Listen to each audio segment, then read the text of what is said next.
Assalamualaikum warahmatullahi wabarakatuh. Hari ini kita akan melanjutkan materi sebelumnya yang membahas tentang ketimpangan sosial dalam masyarakat, serta faktor penyebab ketimpangan sosial.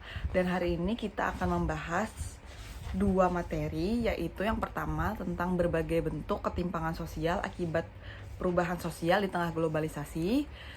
Materi kedua yaitu tentang berbagai akibat ketimpangan sosial dalam masyarakat. Yang pertama, berbagai bentuk ketimpangan sosial akibat perubahan sosial di tengah globalisasi. Berbagai bentuk ketimpangan sosial dapat terjadi di setiap negara, baik negara maju, negara berkembang, maupun negara miskin. Hanya saja kondisi yang membedakan antara tiap-tiap negara adalah sedikit banyaknya masalah ketimpangan sosial yang terjadi. Di antara ketimpangan sosial yang ada, beberapa dipengaruhi oleh perubahan sosial akibat globalisasi. Beberapa bentuk ketimpangan sosial yang disebabkan oleh perubahan sosial di tengah globalisasi, yaitu yang pertama, ketimpangan sosial ekonomi dan ketimpangan sosial non-ekonomi.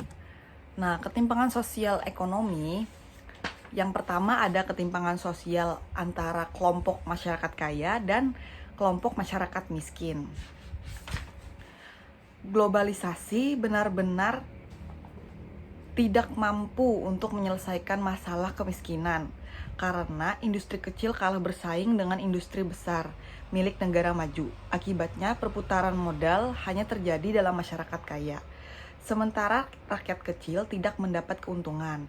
Dengan demikian, keberhasilan globalisasi belum mampu menciptakan pemerataan ekonomi dalam masyarakat.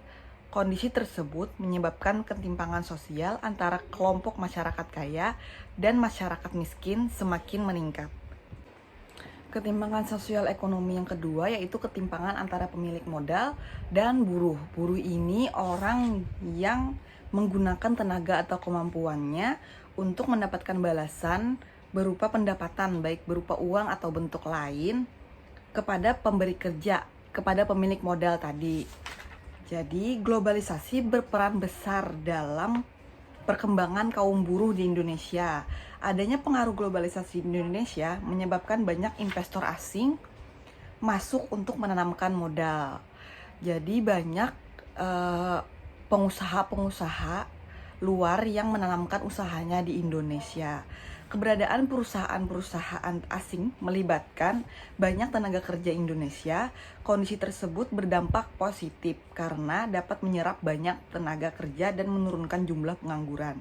Kenyataannya, perusahaan asing yang berdiri di Indonesia tidak serta-merta mengubah kualitas hidup mereka seperti yang diinginkan. Jadi walaupun banyak lapangan pekerjaan, para buruh ini tidak menjadi sejahtera, tidak menjadi makmur karena rendahnya upah buruh di negara berkembang juga dipengaruhi oleh kenyataan bahwa negara-negara berkembang berusaha menekan upah buruh karena bersaing untuk menarik modal asing. Jadi para buruh ini dipekerjakan namun diupah dengan bayaran yang sangat rendah untuk menekan upah buruh karena untuk bersaing menarik modal asing. Melimpahnya tenaga kerja yang tidak diimbangi banyaknya lapangan pekerjaan dan keterampilan yang memadai menyebabkan daya tawar tenaga kerja menjadi murah. Artinya masyarakat tidak memiliki sesuatu yang menyebabkan mereka ditawar dengan upah tinggi oleh suatu perusahaan. Kurang diperhatikannya upah buruh berpengaruh pada ketimpangan dalam masyarakat. Meskipun buruh mendapat upah dan kadang harus bekerja lembur untuk memenuhi target produksi, kecilnya upah yang diterima sulit meningkatkan taraf hidup mereka. Ketimpangan sosial ekonomi yang ketiga yaitu ketimpangan pembangunan yang dipengaruhi kebijakan pemerintah. Karena beberapa daerah di Indonesia ini masih belum merasakan pemerataan pembangunan. Misalnya pemerintah hanya membangun di daerah-daerah tertentu seperti ibu kota. Di ibu kota kan sangat nampak terlihat jelas seperti jalan beraspal, gedung-gedung yang bagus. Sedangkan di daerah tertentu seperti pedalaman, di desa masih banyak fasilitas-fasilitas pembangunan yang belum diperbaiki. Itulah mengapa proses pembangunan yang belum merata hanya berpusat di daerah tertentu dapat disebut ketimpangan pembangunan. Tadi kita sudah membahas tentang berbagai ketimpangan sosial ekonomi. Sekarang yang berbagai ketimpangan non-ekonomi, yaitu yang pertama ada ketimpangan pendidikan, yang kedua ada ketimpangan antara budaya global dan budaya lokal. Ketimpangan pendidikan ini sangat bisa kita contohkan ya, misalnya suatu pendidikan di daerah terpencil itu fasilitasnya sangat kurang, sedangkan kalau pendidikan yang ada di kota-kota besar fasilitasnya lengkap seperti LCD dan lain-lain. Nah, ini menyebabkan ketimpangan sosial. Berbagai ketimpangan non-ekonomi. Yang kedua yaitu ketimpangan antara budaya global dan budaya lokal. Masuknya budaya asing ke suatu negara merupakan suatu yang wajar sebagai akibat globalisasi dan modernisasi. Hanya saja fakta tentang semakin digemarinya budaya global dari budaya lokal ini menyebabkan lunturnya budaya lokal oleh remaja-remaja Indonesia sendiri. Karena saat ini generasi bangsa Indonesia banyak yang bersikap ke barat-baratan. Berbagai hasil kebudayaan dari negara barat lebih banyak digemari, sementara hasil-hasil kebudayaan bangsa sendiri disisihkan, atau karena saking banyaknya mengikuti model-model orang barat sehingga kita melupakan ciri khas kita sebagai negara Indonesia itu sendiri. Nah, itulah yang menyebabkan ketimpangan non-ekonomi. Materi yang kedua yaitu berbagai akibat ketimpangan sosial dalam masyarakat. Yang pertama ada diskriminasi sosial. Diskriminasi dapat diartikan sebagai bentuk perilaku tidak adil yang diterima oleh seseorang atau kelompok dibandingkan dengan kelompok masyarakat yang lainnya. Seperti contohnya sering kita temui di berbagai bidang kesehatan.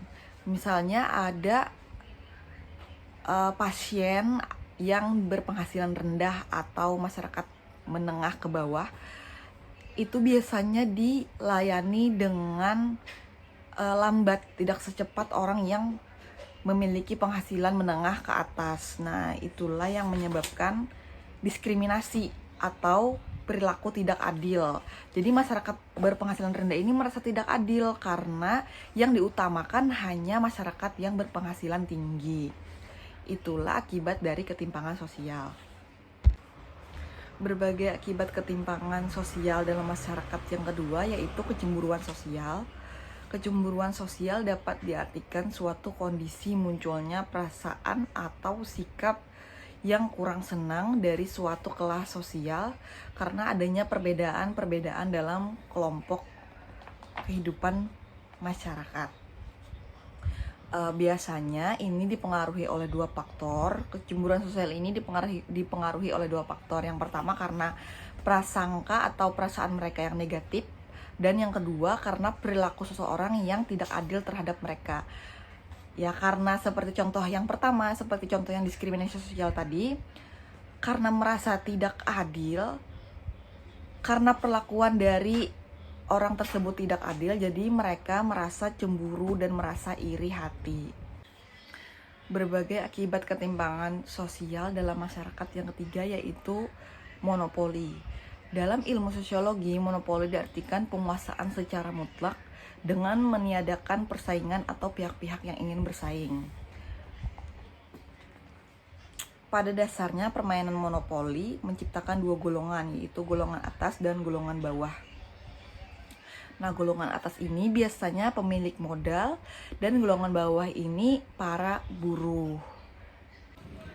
Berbagai akibat ketimpangan sosial dalam masyarakat yang keempat yaitu konflik sosial. Menurut Usman Khalib, dalam bukunya Pengantar Sosiologi 2011, akar penyebab timbulnya konflik yaitu adanya perbedaan antar individu. Terjadi benturan kepentingan baik secara ekonomi maupun politik, terjadi perubahan sosial secara mendadak, dan perbedaan kebudayaan setiap kelompok. Nah, ini paling umum yaitu tentang perbedaan antar individu atau kelompok biasanya. Contohnya seperti pembangunan yang tidak merata. Jadi warga desa yang tidak mendapat pembangunan secara layak akan berdemo. Biasanya sering terjadi kan di kota-kota besar, demo. Nah, ini merupakan suatu konflik sosial. Nah, jadi kita sudah membahas 2 materi hari ini. Yang pertama, berbagai bentuk ketimpangan sosial akibat perubahan sosial di tengah globalisasi. Dan yang kedua, tentang berbagai akibat ketimpangan sosial dalam masyarakat. Silahkan dipahami dan dijawab soal di kolom komentar ya. Terima kasih.